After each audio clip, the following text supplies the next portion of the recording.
নমস্কার, মৌমিতা হেসেলে আপনাদের সবাইকে আবারও স্বাগত। আশা করছি আপনারা সবাই খুব ভালো আছেন, আমিও ভালো আছি। আজকে বানিয়েছি সর্ষে কাতলা। সর্ষে কাতলা বানাতে যা যা নিয়েছি দেখুন। মাছ নিয়েছি, এখানে 7 থেকে 8 পিস মাছ নেবেন।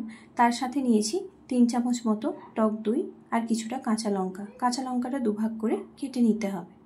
তারপরেই নেব মিক্সির বাটির মধ্যে 2-3 চামচ মতো সাদা সর্ষে আর দেব 2 চামচ মতো কালো সর্ষে।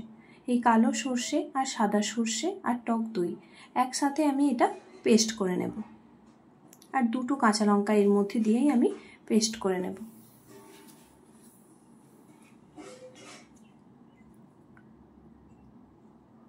তারপরে এদিকে আমি একটা কড়াই বসিয়ে নিয়েছি গরম করার জন্য। ওপর থেকে দিয়ে দিলাম একটু সর্ষের তেল।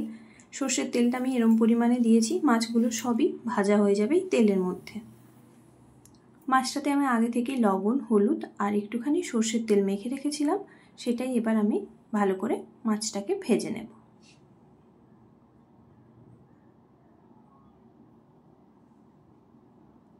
মাছটার একটা পার্ট ভাজা হয়ে গেছে, আর একটা পার্ট উল্টে দেব। দিয়েই আমি ভালো করে মাছটা ভেজে এবার তুলে নেব। মাছগুলো যখন উল্টাবেন তখন একটু খুব সাবধানে উল্টাবেন, যাতে মাছগুলো ভেঙে না যায়।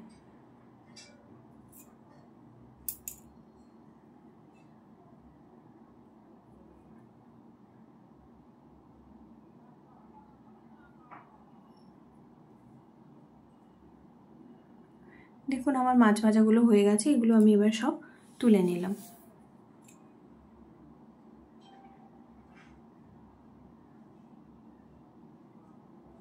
এরমভাবে মাছ রান্নাটা করে দেখবেন যে আর কিছুই লাগছে না। এই মাছ হলেই আপনাদের খাওয়া খুব ভালো হয়ে গেছে। সব মাছগুলো তুলে নিলাম। দেখুন এরম করেই আমি আর বাকি মাছগুলো ভেজে নেব। এবার এই তেলের মধ্যেই দিয়ে দিলাম কালো জিরে আর কাঁচা লঙ্কা ফোড়ন দিয়ে। এবার আমি যে পেস্টটা বানিয়ে রেখেছি এটাই আমি একটু ছাঁকনিতে একটু বেশি করে জল দিয়ে ছেঁকে নিলাম। আর কোনো এক্সট্রা জল দেবো না, এই যা জলটা দিয়েছি এটা দিয়েই পুরো রান্নাটা হয়ে যাবে। এবার তার উপর থেকেই দিয়ে দেবো কিছু মশলা।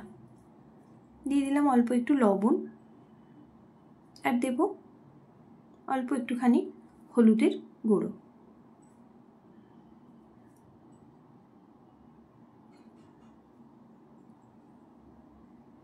আর দেব অল্প একটুখানি রেড চিলি পাউডার, শুধু কালারের জন্য।